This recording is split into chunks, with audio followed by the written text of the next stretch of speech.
Good morning and a warm welcome to everyone.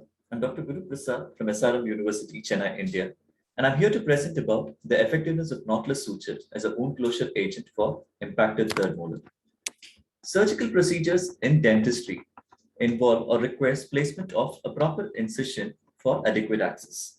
Like a well-planned incision, a proper wound closure is extremely important for achieving anatomic reapproximation, hemostasis, prevention of wound contamination, and an ideal tissue seal that prevents the underlying implants or grafts from getting infected, which can be achieved by means of sutures, which are resorbable or non-resorbable, and non-suture alternatives like cyanoacrylates, fibrin glue, and adhesives.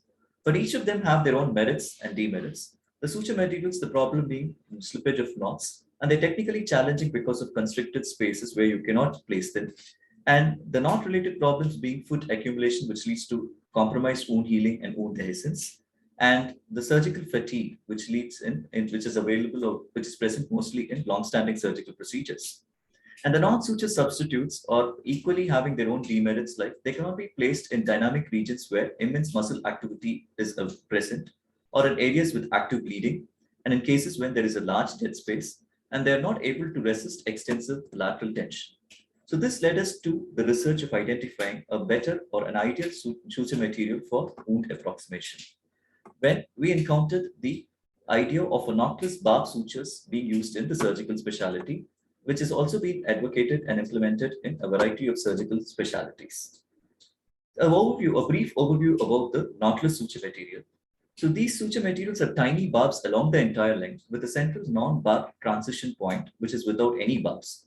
And these barbs are positioned in the opposite directions, and they are smaller in diameter than your conventional suture materials, but are of equal tensile or increased tensile strength and mechanical integrity than your conventional suture materials.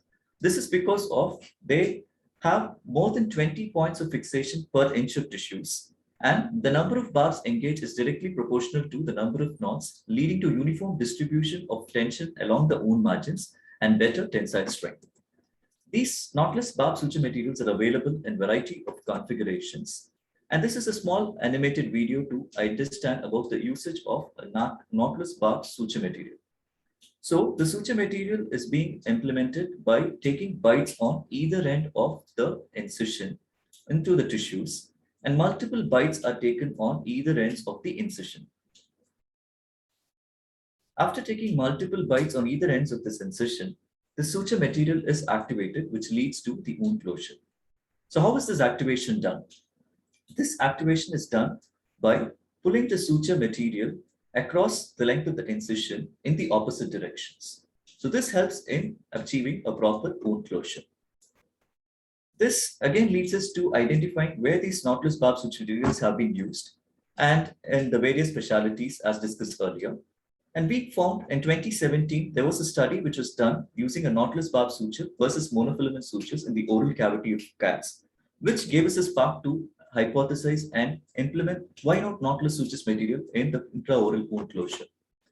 So we advocated and designed a study using knotless barb sutures for intraoral mandibular third molar impaction wound closure with a sample size of 25 patients allotted by simple random sampling, with the study group using resorbable 3-0 knotless suture material for wound closure and a conventional control group with a conventional polyglactin sutures.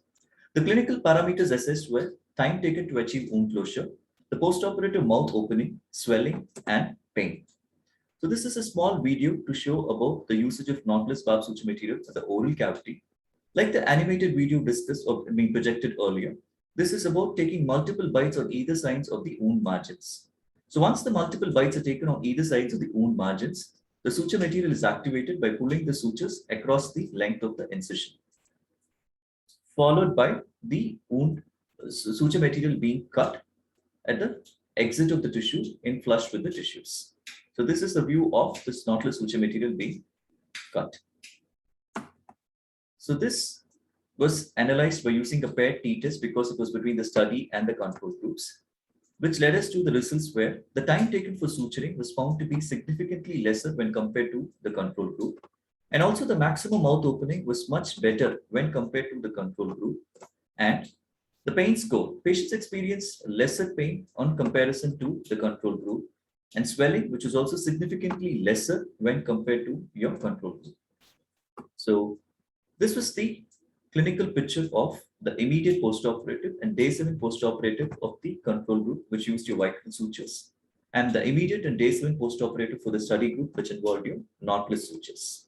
And this is a comparison picture of the study group and the control group on the 7th postoperative day, where the knotless sutures had a very good healing, and the control group had Vicryl sutures, which could act as a point for food debris to get accumulated. So this led to a journey of 2018, where we did a study and 2 cases, which was published in the craniomaxillofacial trauma. And then it was published in the JCMFS about your third molar closure, followed by your wound closures for your maxillofacial trauma in 2021. So talking about the merits of the suture material, this is more time saving as been shown in our results. And this knotless suture materials are less technique sensitive. It eliminates the need for the nidus of infection. And it has better approximation, giving a watertight closure and a better wound healing, leading to increased patient comfort. And this also displays better efficiency when compared to your conventional sutures. And to conclude, the bidirectional barb suture material has been shown to outperform your conventional suture material in both tensile strength and wound holding capacity. But this also needs further research to see how effective they are in trifurcate incisions, in long linear incisions, in cases of hematoma, in which leads us to the question of leads us to the idea of involving a larger sample size to assess the effectiveness of the material being studied. I would like to thank the organizing committee for giving me an opportunity to present at this wonderful forum, and a special mention to my head of the department, colleagues, and postgraduate students. Thank you.